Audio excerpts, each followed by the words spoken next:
नमस्कार दोस्तों, स्वागत है आपका गुरु ज्ञान भक्तावल चैनल में। एक भाई ने हमें कमेंट किया था कि अगर देवी देवता के नीचे रोक दबाए तो कैसे दबाए, क्या उनको दबाना चाहिए देवी देवता के नीचे या नहीं दबाना चाहिए।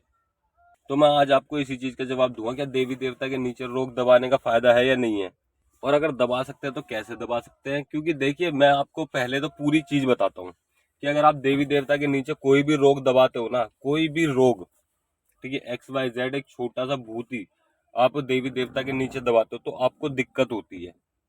क्या दिक्कत होती है? कई बार ऐसा होता है कि आपको तो कोई दिक्कत नहीं हुई, क्यों? क्योंकि आपने देवी देवता के नीचे रोग दबाया तो आप उसको बार बार उठा सकते हो, कहीं भी भेज सकते हो, कोई भी कार्य करवा सकते हो। आप जग कल्याण का भी कार्य करवा सकते हो, किसी का गलत भी कर सकते हो, कोई भी, मतलब कि XYZ कोई भी कार्य करवा सकते हो आप। ठीक है, तो आप इतना तो समझ गए होगे कि कोई भी कार्य करवाने के लिए किसी देवता को या फिर देवता के नीचे भूत प्रेत को या फिर किसी भी रोग को दबाया जाता है। लेकिन इस चीज का नुकसान क्या होता है? देखिए, अगर आप किसी भी देवी या देवता से काम लोगे तो उनको पूजना पड़ता है। ठीक है, अगर आप किसी रोग से काम लोगे तो वो भी आपके घर में पूज गए, भाई आप भोग प्रसाद दोगे उन्हें तभी तो वो काम करेंगे। अब बहुत से लोगों का जवाब ये भी होगा कि हम तो घर के बाहर भोग देते हैं। ठीक है, हम घर के बाहर भोग देते हैं। अब आप एक बात बताइए, तो वो क्यों लोग कहेंगे कि हम घर के बाहर भोग देते तो वो हमारे घर में कैसे पूछ गया। अब मैं इस चीज का जवाब देता हूँ, भाई आप किसी रिश्तेदारी में जाते हो, वहां पे कोई पार्टी है, फंक्शन है, दावत है, ठीक, तो आप टेंट में खाना खाते हो, बाहर बैठ के खाना खाते हो, तो क्या आप उनके घर के मेंबर नहीं हुए? आप उनके घर के मेंबर हुए ना। तो इसी तरीके से रोग का होता है, देवी देवताओं का होता है कि आप अगर वो कोई व्यक्ति, आपको कोई भगत रोग को बाहर, घर के बाहर भोग दे रहा है, तो वो आपकी जादू के अंदर भी आएगा आएगा। अभी नहीं आएगा, आपने संभाल रखा उसे, कोई दिक्कत नहीं है, क्योंकि आपको सब पता है आप कैसे चला रहे हो, कैसे नहीं चला रहे हो, और आपने संभाल रखा उसे। लेकिन आगे जो पीढ़ी आएगी, उन्होंने संभाल रखा है या नहीं संभाल रखा, मतलब कि वो संभाल पाएंगे या नहीं संभाल पाएंगे। मतलब कि आपने तो कोई भी कार्य कर दिया, अब आगे जो पीढ़ी बढ़ेगी ना, वो देवता के नीचे नहीं आएगा, वो देवता के जोड़े में लग के ऊपर आएगा। ठीक है, कि देवता के जोड़े में आएगा, वो सब चीज बोलेगा कि भाई पूजो। दिक्कत फिर देवी देवता कम देंगे, वो ज्यादा देगा। अब देवी देवता दिक्कत देंगे 1%, वो दिखाएंगे, बताएंगे, थोड़ी बहुत दिक्कत दे देंगे कि हमको पूजो, अखाड़ा रखो, कुछ भी चीज XYZ, कुछ भी चीज के लिए परेशान कर सकते हैं। लेकिन जब ये परेशान करेगा ना, कोई भूत प्रेत परेशान करेगा, तो इस चीज को कोई देवी देवता भी नहीं रोकेगा। देवी देवता ही बोलेंगे कि आप इसे पूजो, क्योंकि देवी देवता के साथ में वो कई टाइम से, मतलब कि कई सालों से चल रहा है, तो देवी देवता ही बोलेंगे इसको पूजो। तो इसलिए कभी भी देवी देवता के नीचे रोग नहीं रखना चाहिए, रोग को हमेशा बाहर रखना चाहिए। मतलब कि बाहर बंद कर दो, मरकट में कहीं भी जहां आप बंद कर सकते हो वहां बंद कर दो। क्योंकि कई बार ऐसा भी होता है, आप देवी देवता से काम ले रहे हो, सब चीज ले रहे हो, ठीक, आपने देवी देवता के नीचे दे दिया। अब मान लीजिए आप काम नहीं लेते, 1%, एक ये भी टॉपिक है, मतलब कि ये भी है कि आपने किसी भूत प्रेत को किसी देवता के नीचे दे दिया और आप उस देवता से काम नहीं ले रहे, मतलब कि उस रोग से काम नहीं ले रहे हो। ठीक है, रोग कुछ भी हो सकता है, जो भी आप उठाओ, कुछ भी चीज हो सकती है, छोटा सा भूत भी हो सकता है, कोई बड़ा देवी देवता भी हो सकता है जिसको आपने हटाया।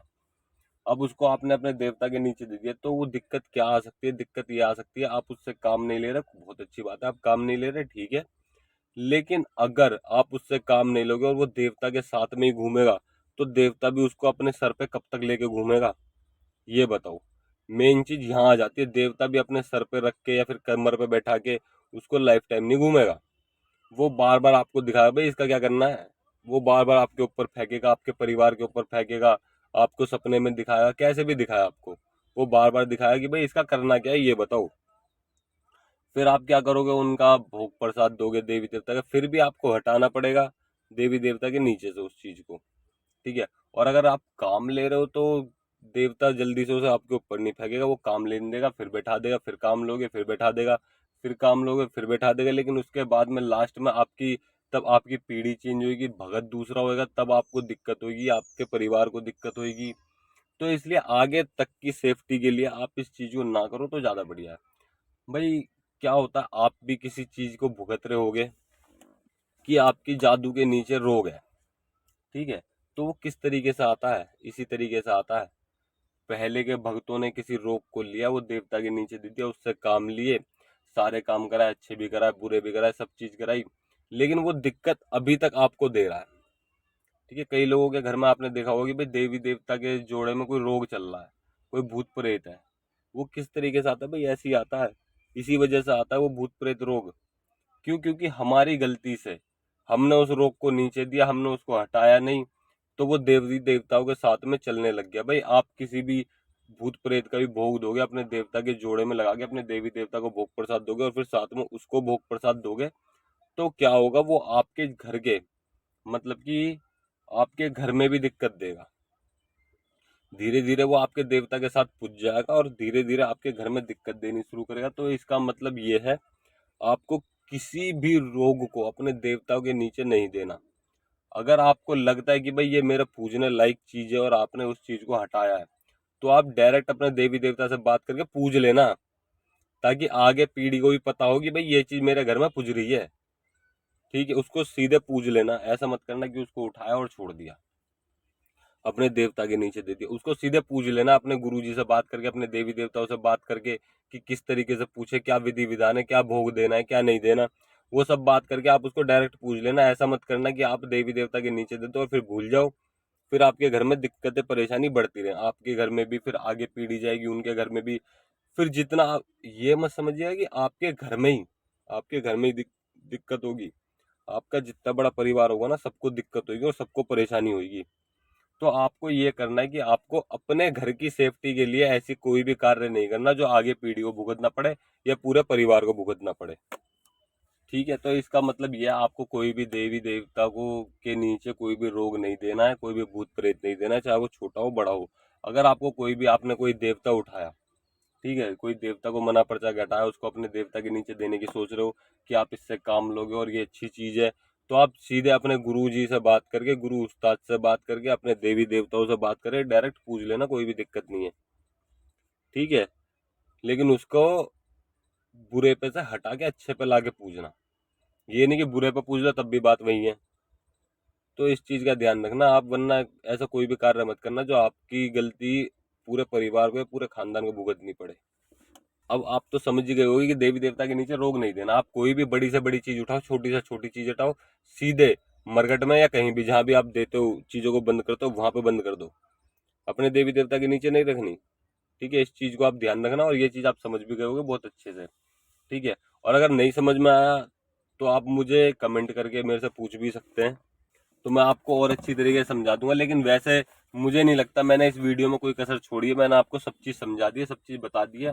आप इन चीजों का ध्यान रखना बस, आपको कोई भी दिक्कत नहीं होने की, आपके परिवार को दिक्कत नहीं होने की। आपने देखा होगा कि भगत लोग क्या होता है, लास्ट में वो परेशान हो जाते हैं, लास्ट में दिक्कत हो जाती है, तो वो इसी वजह से होती है, उनके देवी देवताओं के नीचे रोग होते हैं, इस वजह से दिक्कत हो जाती है, फिर एक टाइम पे देवी देवता काम करने बंद कर देते हैं। तो दिक्कत इसी वजह से होती है। इन चीजों का ध्यान रखो आप, इन चीजों को ध्यान रखते हुए कोई भी कार्य करो, तब कोई कार्य करो, वरना कोई कार्य मत करो। ठीक है, कार्य ऐसा करो जो कि आपके परिवार को भी कोई दिक्कत ना हो, आपको भी कोई दिक्कत ना हो। आप सामने वाले का भला कर रहे हो, बहुत अच्छी बात है, लेकिन आपको और आपके परिवार को भी कोई दिक्कत नहीं होनी चाहिए। इस चीज को ध्यान में रखते हुए आप कोई भी कार्य करो, कोई भी दिक्कत नहीं है। ठीक है, और अगर आप हमसे संपर्क करना चाहते हो, हमसे बात करना चाहते हो, किसी विषय के बारे में जानकारी लेना चाहते हो, तो आप हमसे हमारे व्हाट्सएप नंबर पर संपर्क कर सकते हैं। व्हाट्सएप नंबर आपको डिस्क्रिप्शन में मिल जाएगा, आप वहां से हमसे संपर्क कर सकते हैं। बात करने का समय है सुबह 11 बजे से 3 बजे तक, आप इस बीच में हमसे कभी भी बात कर सकते हैं। शुरू में आप व्हाट्सएप पर मैसेज करिएगा, डायरेक्ट कॉल मत कीजिएगा। आप हमें बताइएगा आपको किस विषय में जानकारी चाहिए, किस चीज़ के बारे में आप जानकारी चाहते हो, किस पूजा विधि के बारे में जानकारी चाहते हो, उसके बाद हम आपको बता देंगे कि आपको कितनी देर में कॉल करनी है। ठीक है, और अगर आपको हमारे द्वारा दी गई जानकारी अच्छी लगी हो तो वीडियो को लाइक करें, चैनल को सब्सक्राइब करें और बेल आइकन जरूर दबाएं, ताकि हमारे द्वारा दी गई जानकारी आप तक समय पर पहुंच सके।